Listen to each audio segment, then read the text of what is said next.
IPL auction special series. इस series में हम बात करने वाले हैं हर एक टीम की। 4 एपिसोड की ये सीरीज रहने वाली है। And so without further due, the first episode of IPL auction strategy deals with Gujarat Titans and Rajasthan Royals, the top two teams in the previous year's IPL edition. Let's go.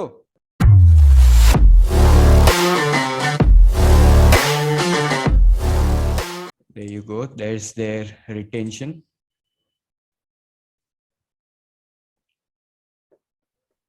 Okay. No major changes. दो major मेरे को surprising ये लगा कि Lockie Ferguson को निकाल दिया। हाँ, बस वही जो एक मेन मतलब था। हाँ, जो पिछले साल उन्होंने इतना बुरा तो नहीं किया था टीम के लिए। हम्म बट हम्म ठीक है, hmm, I guess they do have Alzarri Joseph, तो उसकी वजह से शायद वो निकाल दिया, वो समझ सकता हूँ मैं।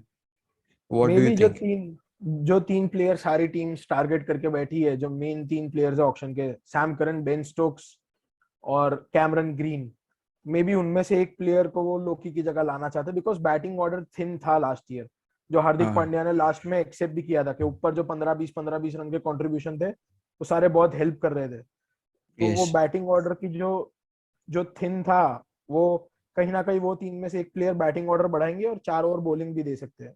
तो वो एक रीजन हो सकता है लोकी को ट्रेड करने के पीछे। बट जैसा कि हम देख सकते हैं कि पर्स तो है उनके पास, 19.25 सीआर पड़ा है, हाँ। तो वो ले तो सकते हैं किसी को। प्लस ये सारे तीन। जो टॉप जो 3 फॉरेन प्लेयर्स हैं वो सब 2 करोड़ ब्रैकेट वाले हैं। हम्म, तो बेस प्राइस 2 करोड़ है, but definitely Ben Stokes will be the highest, ऐसा मेरा प्रिडिक्शन है इन तीनों में से। हाँ, मतलब बेन बट स्टोक्स और सैम करन में से जो पहले आएगा वो हाँ, ज्यादा बेटर ट्रैक करेगा। ज्यादा बिड अट्रैक्ट करेगा। एंड बट उनके पास सिर्फ ओवरसीज स्लॉट में 3 रिमेनिंग है। So who do hmm, you think 4 foreign players will be there in there playing 11 if they do get Ben Stokes और सैम करन? तो वो जो आएंगे वो ही will be the direct replacement. वो स्लॉटिंग करेंगे लोकी फर्गसन की जगह पे। बाकी तो David Miller and Rashid Khan तो फिक्स ही है। और एक जो प्लेयर है जिसका अभी चांस नहीं मतलब प्लेइंग 11 में कंफर्म प्लेस नहीं है, वो मैथ्यू वेद है वीक उनकी फॉर्म में। जगह पिछली बार इन्होंने रिद्धिमान साहो को भी ट्राई किया था, जो आई गेस हाँ अच्छा भी रहा था उनके लिए। हाँ ऊपर के हाँ स्टार्टिंग हाँ। में पावर प्ले में he was playing aggressively, yes. तो उस हिसाब से सही था।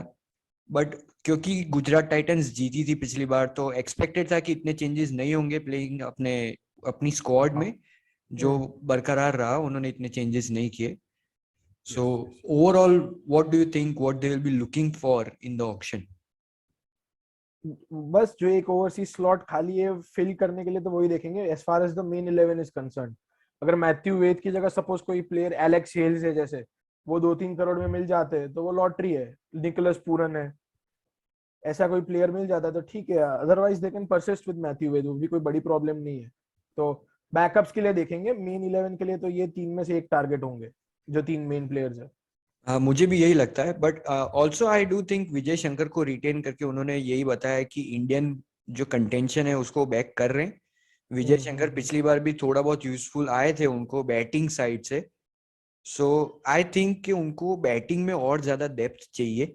तो सैम करन या बेन स्टोक्स में से वो किसी को टारगेट कर सकते हैं, जो कि टॉप 5 में आसानी से आके एकदम खेल सकते हैं और एग्रेसिवली खेल सकते हैं। दैट्स व्हाट हाँ। They like. यस। और वो दो प्लेयर्स ऐसे हैं कि वो कहीं पे भी ऑर्डर में बैटिंग कर सकते हैं। बेन स्टोक्स ने ओपनिंग भी की हुई है आरआर के लिए। सैम करन ने भी सीएसके के लिए ओपनिंग की है। तो ऐसे वर्सेटाइल प्लेयर्स है, कहीं पे भी वो स्लॉटिंग करेंगे और अपना काम करके चले जाएंगे। Yes, and what do you think, जैसे मयंक अग्रवाल भी आ रहे हैं इस बार ऑक्शन में, तो हम्म। ओपनर्स की कमी है गुजरात टाइटंस के पास। Do you think that Shubman Gill and Mayank Agarwal they can target those openers? नहीं, I don't think Mayank Agarwal इनकी लिस्ट पे होंगे, बिकॉज साई सुदर्शन भी है इनके पास, जिनका भी डोमेस्टिक सीजन अच्छा रहा है, वो ओपनिंग करते हैं। मैथ्यू वेद ओपनर है। शुभमन गिल तो कंफर्म्ड ही है, और वृद्धिमान साहा मेरे हिसाब से सीजन स्टार्ट करेंगे जिस हिसाब से लास्ट ईयर रहा था। तो मुझे नहीं हाँ, लगता ओपनर उनको चाहिए अभी। Great great. Yes. And now moving on to the second team, that was Rajasthan Royals. There we go. यहाँ पे भी कुछ ज्यादा चेंजेस नहीं है। जो लास्ट ईयर फर्स्ट 11 इनकी मेन थी वो तो सारे रिटेन हो चुके हैं। वो सारे रिटेन हो चुके हैं, बस इन्होंने अपना जो ट्विटर एडमिन था जेम्स निशम उनको निकाल दिया है।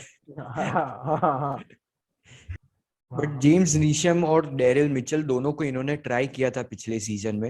यस वो यस यस। कोशिश कर रहे थे कि एक पावरफुल जो एंड चाहिए वो हमें दिला पाए ये दो, बट वो बहुत ट्राई किया, नहीं मिला। फाइनली अश्विन कभी कभी आके वो अश्विन, एंड हाँ, प्रोवाइड कर रहे थे। Ashwin so what finishing do you कर रहे थे। थिंक कि राजस्थान कौन से प्लेयर को, फर्स्ट ऑफ ऑल ऐसा लगता है कि बेन स्टोक्स क्योंकि पहले भी राजस्थान में रह चुके हैं तो यस वो कनेक्शन हो सकता है, but purse remaining is 13.2 crore only yes. And overseas slot भी 4 है। वैसे ओवरसीज स्लॉट का तो प्रॉब्लम नहीं है।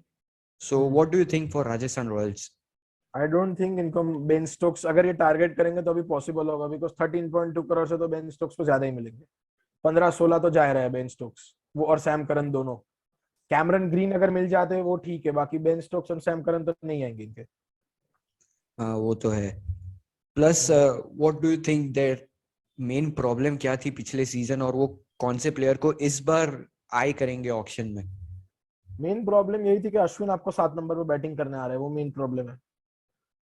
और उसके ऊपर भी 6 नंबर पे रियान पराग है, वो भी कुछ खास कंट्रीब्यूट नहीं कर रहे थे। जो टॉप 5 में भी mainly Jos Buttler, Sanju Samson और शिमरन हेटमायर पे ज्यादा लोड आ रहा था। और मिडल में भी हमने देखा कि देवदत्त पडिक्कल स्ट्राइक रोटेट नहीं कर पा रहे थे नंबर 4 पे जब बैटिंग कर रहे थे तब। हाँ, plus I I think Rajasthan Royals Devdutt Padikkal को सही तरीके से यूटिलाइज नहीं कर पा रही है। वो हाँ टॉप 3 में अच्छा सूटेड है, ऐसे ओपनर तो बेस्ट सूटेड है, बट यस ओपनिंग में भी उनको ट्राई नहीं दे पा रहे हैं अंडरस्टैंडेबली, क्योंकि यशस्वी जायसवाल भी हाँ बहुत अच्छा परफॉर्म कर यस रहे थे और जस्ट बटलर तो है ही।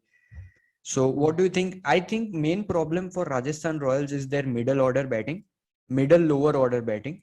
जो पिछले सीजन यस। भी ऐसा रहा, फाइनल में भी यही प्रॉब्लम थी कि वो इतने रन ही नहीं बना पाए दैट हाँ कुड चैलेंज हाँ Gujarat Titans. Yes. So what do you think they are eyeing for? मेरे को नहीं लगता फर्स्ट 11 में तो कोई चेंज करेंगे। मे बी एक इंडियन मिडल ऑर्डर बैट्समैन अच्छा मिल जाए तो वो रियान पराग की जगह स्लॉट इन कर सकते हैं। उसके अलावा आई डोंट मुझे थिंक कोई। मुझे लगता है कि Rajasthan Royals is going to persist with Riyan Parag, क्योंकि डोमेस्टिक सीजन भी अभी उनका हाँ, अच्छा रहा है। बहुत अच्छा रहा है और राजस्थान रॉयल्स ने फेथ बहुत दिखाया रियान पराग को, हाँ, रियान सो पराग में। Riyan Parag is there, but middle order batsman जो जैसे आ रहे हैं, निकोलस पूरन हो गए एक, जो हम्म। ऑक्शंस में भी हैं। So may be they can target for him, जो कि निकोलस पूरन बिल्कुल भी आईपीएल में चलते नहीं है कोई भी टीम के लिए। हाँ बिल्कुल नहीं। आईपीएल के आजकल तो वेस्ट इंडीज के लिए भी नहीं चल रहे हैं। हाँ हाँ वो सिर्फ T10 में ही अच्छा खेलते हैं। May B they can use him as an impact player, आखिरी के 5 ओवर में आके, हाँ वही 14 ओवर के बाद they can but definitely replace overseas him. Slot भी खाली नहीं है। ट्रेंट बोल्ट ओवरसीज, हो गए, हाँ। जॉस बटलर, ओबेद मकॉय ने अच्छा काम कर दिया था लास्ट ईयर, और शिमरन हेटमायर हो गए। हाँ, हेटमायर को बस वो प्लेन की टिकट मिल जानी चाहिए, बाकी तो वो आ ही जाएंगे। बाकी सो ओवरऑल राजस्थान अगेन काफी एक्सपेक्टेड लाइंस पे। आई थिंक मेरे लिए सरप्राइजिंग जो रहा उनकी रिलीज प्लेयर्स में वाज 3 नेम्स, 3 भी नहीं कहूंगा, 2 names, that was James Neesham and राशि। क्योंकि राशि पिछली बार उन्होंने ट्राई किया yes sir. Middle middle order में, वो थोड़ा आके कुछ बता पाए, नहीं हो पाया उनसे, but I think they do need that balance जो राशि प्रोवाइड कर सकते हैं in that middle yes order. और जेम्स नीशम को तो कोई भी आईपीएल टीम आज तक प्रॉपर्ली यूज ही नहीं कर पाई। So yes that were my सही है। 2 सरप्राइज रिलीज पिक्स। सबसे बड़ा सरप्राइज मेरे लिए भी राजीव वेंकटेशन, बिकॉज नंबर 4 पे वो बैटिंग में जो स्टेबिलिटी प्रोवाइड करते हैं वो आरआर को जरूरत है। लास्ट ईयर हमने आईपीएल फाइनल में देखा कि एक बार जॉस बटलर आउट हो गए तो उसके बाद विकेट्स जाने ही लगे और 120 पे निपट गए। तो राजीव वेंकटेशन जैसा एक प्लेयर चाहिए उन्हें। Definitely definitely. अगर आपको ये वीडियो अच्छा लगा है तो please like and subscribe, show some support and stay tuned for more such amazing content coming your way. Thank you.